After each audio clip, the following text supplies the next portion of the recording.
Hello, my name is Cynthia DiGirolamo, and this is my blog 3, week 3 post. After completing the leadership skills questionnaire, I found that I'm pretty evenly split between democratic leadership and autocratic leadership styles. So, where I value opinion and shared governance of employees, I also like to kind of keep a close watch and observation on my staff because I believe that it takes a leader's presence and you really have to get involved to make sure that the work's getting done because you also have to evaluate your employees' strengths and weaknesses, and those things can be ever evolving. The organizational structure and model of care that I examined for this week was Granville Health System, which is a small community hospital that I work at as a per diem operating room nurse. They have more of a tall or vertical organizational structure because it is a smaller health system. So the steps in the ladder are very short. So you would have, like me, you would have my charge nurse leader, and then right above that, you would have my OR manager who's over the whole perioperative department, and then right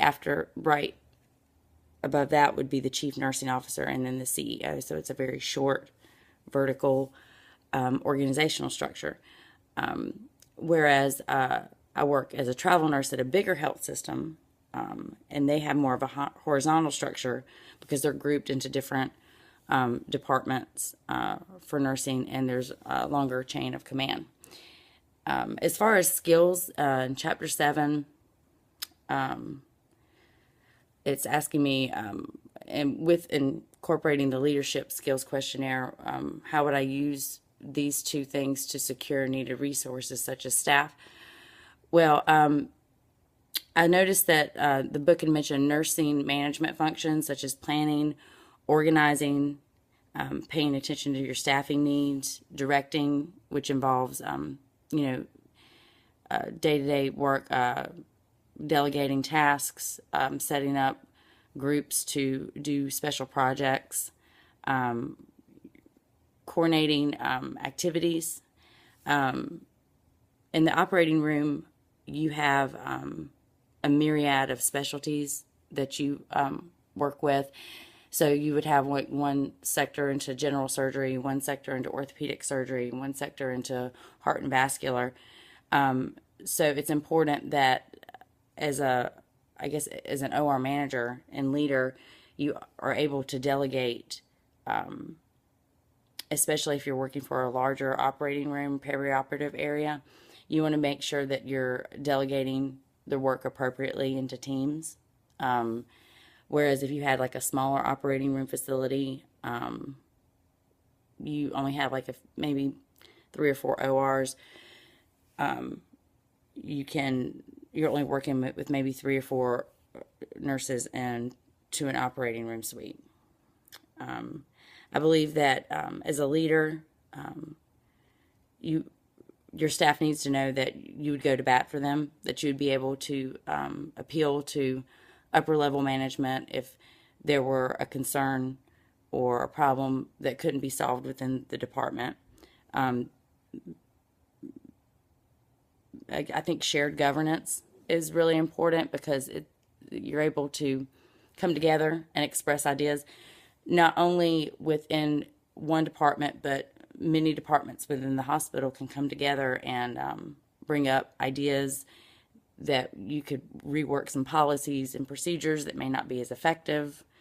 So as I mentioned before, with the autocratic leadership style, I would be very visible and close to the work unit, so I would be able to observe day-to-day operations. I would like to have, if I were a leader in my operating room perioperative department, I would like to, set goals, define some goals within the department that my staff can, reach for and get really involved in, such as maybe some inventory control, being fiscally responsible, making sure that our room turnovers are efficient, and also staying close with them during their performance appraisal and letting them know what their strengths and weaknesses are, helping them to understand what their strengths and weaknesses are, and setting goals on a yearly basis for them. So using published literature, I think that it's important to observe and study data. For me, I would look up things that have been done in the perioperative arena, so I could implement efficiency and evidence-based care into my practice. Especially, you know, as I was saying before, in the operating room, we were working with physicians, mid-level providers, anesthesia staff, which is a whole nother grouping altogether made up of doctors and nurses, radiology staff for imaging during cases, and lab. We are constantly sending specimens to the lab, getting frozen specimens.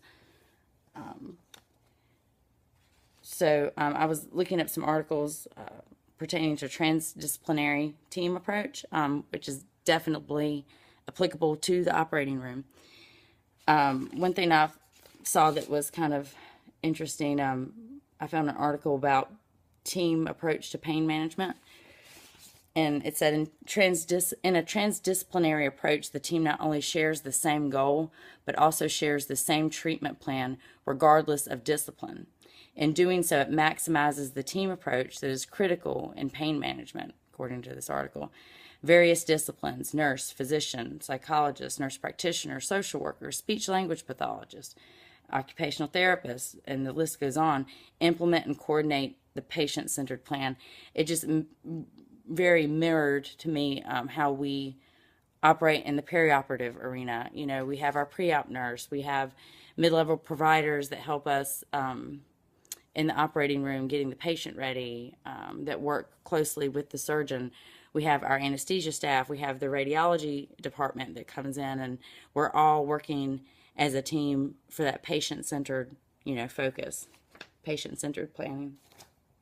And another article that I found was talking about resistance to change in the nursing profession, creative transdisciplinary solutions.